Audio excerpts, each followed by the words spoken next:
खुलुमग्रोनाय जाबाय।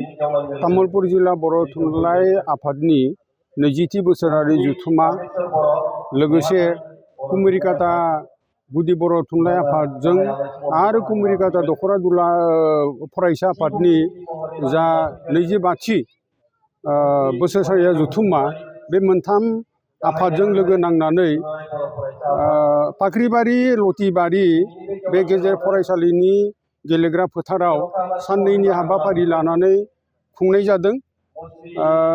मैया जोंनि थान्दै आफादबो जानानै थांबाय।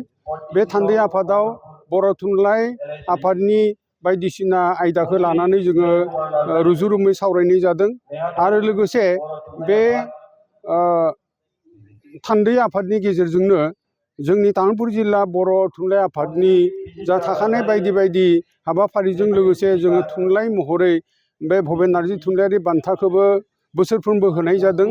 देग्लाय जोबोर गोजोननायनि बाथ्रा जे बे भबेन नार्जि थुनलाइयारि बान्थाखौ जोंनि तामुलपुर ओनसोलनिनो सिराकुन्दिनि तामुलपुर जिल्लानि सिङाव थानाय सिराकुन्दिनि गागि लिरगिरि मानिनां बिथां रमाकान्त बसुमतारिया मोननो हादों आरो बे बान्थानि लोगोसेजों जोङो जिल्ला आफादनिफ्राय बिथांनो 10,000 अनसुंथाइ एबा बान्था होनाय जागोन आरो लोगोसे बिथांखौ बरायनाय जागोन। लोगोसे बुंबावनो हायोदि जिहेतु बे जोंनि तामुलपुर जिल्ला बर' थुनलाइ आफादनि जिथु 20थि जथुम्माया मोनसे टार्मिनेटिं सेसन। बे टार्मिनेटिं सेसनाव जे गोदान आफाद दानाय जादों।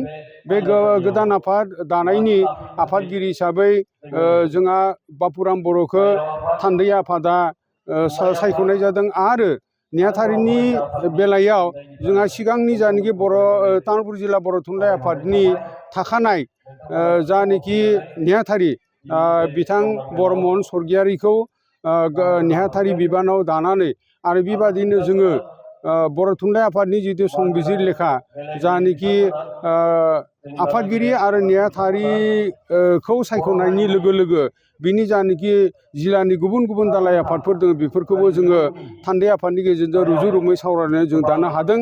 बे जोबोद मोजांनि बाथ्रा।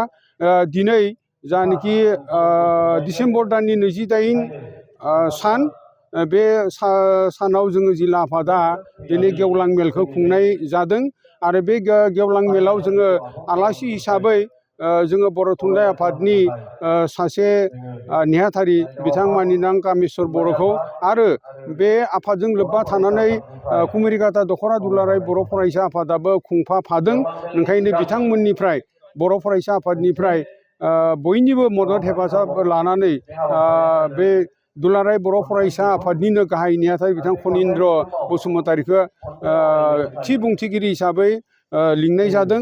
आसा खालामो जाहाथे दिनैनि बे गेवलां मेला आलो गोजोनै बयनिबो हेफाजाब मददजों जोङो खुंनो हागोन आरो लोगोसे आङो तामुलपुर जिल्ला बर' थुनलाइ आफादनि गोदान आफाद मोननाय बिबानगिरि बिथांमोना जाहाथे साबसिन हामसिन बे फैबाय थानाय बोसोरथाम मावसोमखौ मावलांनो हागोन बेखौ आं मिजिंथिनाय जादों।